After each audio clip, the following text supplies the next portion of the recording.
What's going on, guys? So today I finally got a intake manifold. Now this is not mine off of my car. I bought this. So now this flapper system right here is damaged. There, that little arm's broken off. So I'm not too worried about it, seeing as I was gonna delete those anyways. Makes my job a little easier. I bought this off of a guy on eBay. He was selling it because it was broken. So I'm guessing he replaced a one or something. I'm not exactly sure.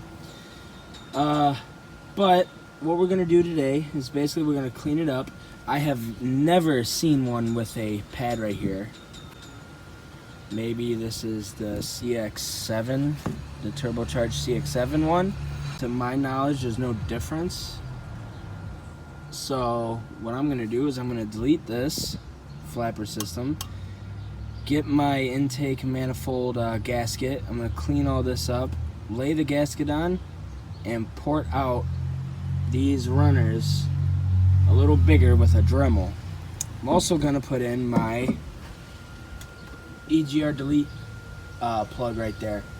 So we're gonna have to disassemble this because this is what's holding it open, and then it looks like just little Phillips screw heads. Wow, that is dirty.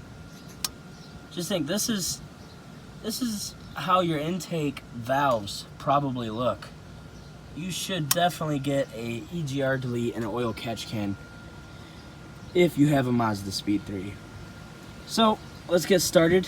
It's just a nut there, or a bolt there, a bolt there. It looks like two screws hold this on, and then oh, underneath there is another bolt that holds the flappers in with what looks like a retention clip.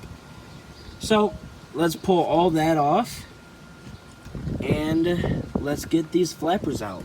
Alright, so as you guys can see, these came out fine. These broke off, but the head broke off, so I was still able to take the flapper out. One of those broke off, and both of these broke off. So, and every single one of these is just disgusting. So now, what we do is we'll take this 8mm out right here, and then it should all slide out this side. Should just slide straight out, all in one piece. And then we can start porting them out.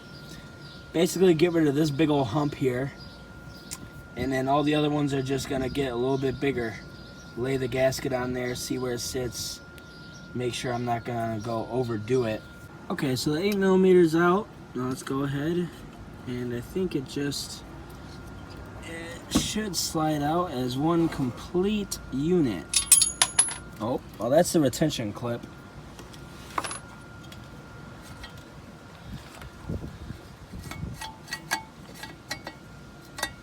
It's got these little round pieces where it fits in between each runner.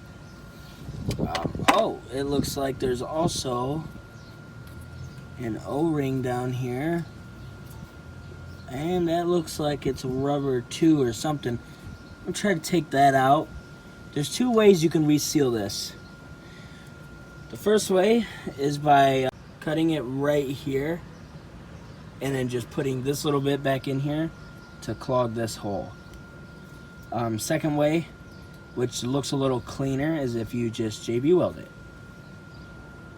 So I'm gonna JB weld it because I want it to look a little better. So let's go ahead and clean all this up, and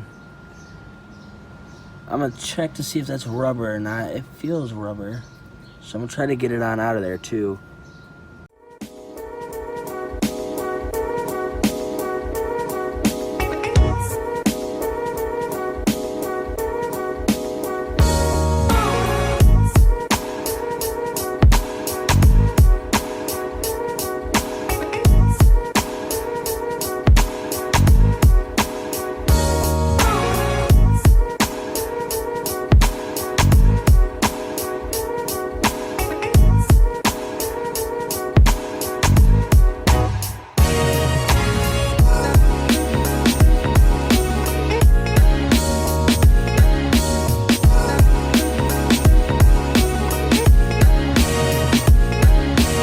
So today, check out the progress on this thing. Pretty good. I'm gonna need to smooth it down a little bit. But for the most part, I mean, you look at these two, they're pretty close. So now what I'm gonna do is, and you might see a little bit of it, the scribe right there. Oh, not anymore, I just rubbed dirt in it. So what I did was, I laid the gasket on here and I scribed how big I can actually port each one of these. So I'm gonna re-scribe, and then I'm just gonna slowly and very carefully port them out till they're about that big. I'm gonna pop you guys back on time lapse and let's get started on that.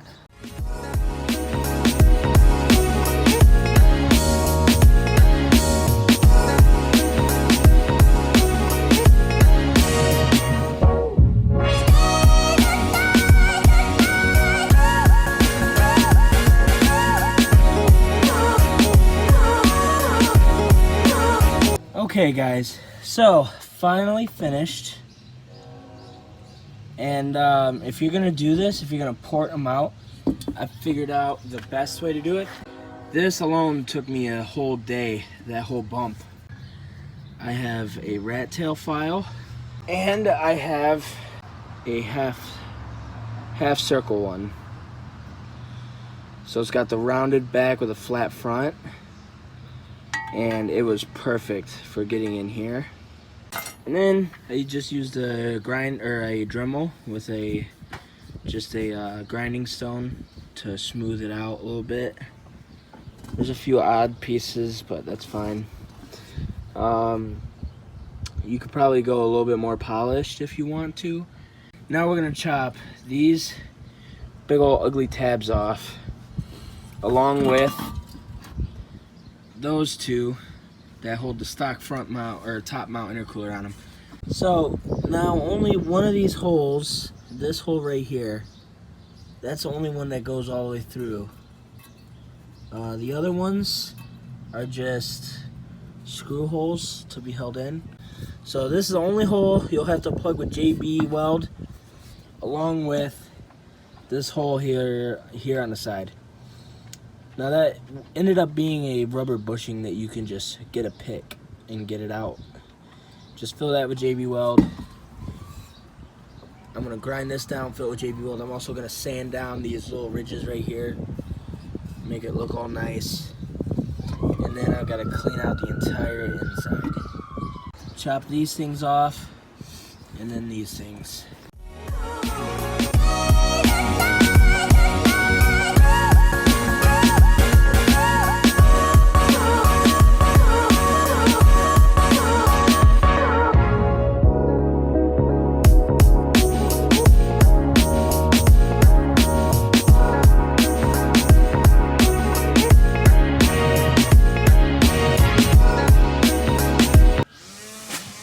Okay, so I am back on another day yet again.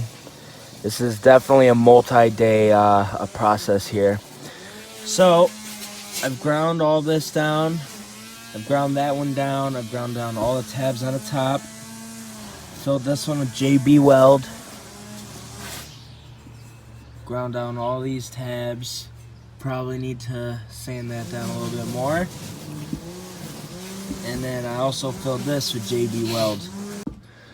So now I'm gonna start sanding, rounding everything off, getting rid of the hard edges like right here.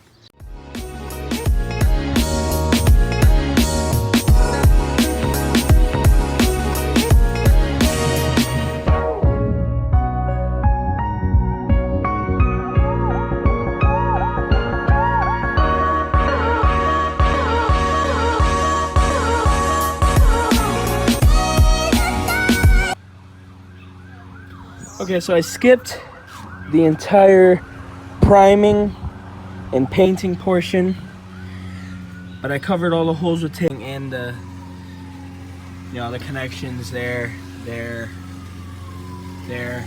I just painted right over the JB weld.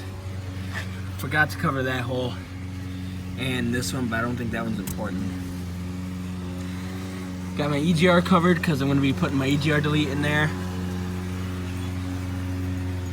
So yeah, it's a little brighter than I was hoping. I'm hoping it comes out a little darker when it's in the engine bay, but you know, it's not bad. You could still see the grind marks, how it was smoothed out. Probably could have did a little more sanding and smoothing over the entire thing, but also with little imperfections. The paint, they like it has like a little rippling effect to it. Those hide imperfections very well. So if you're worried about imperfections or you don't care to take the time and do it, just that little wrinkle paint, it'll hide them pretty good. So yeah, this is a finished product, and I'll have a video of it going on the motor with my clutch, hopefully soon.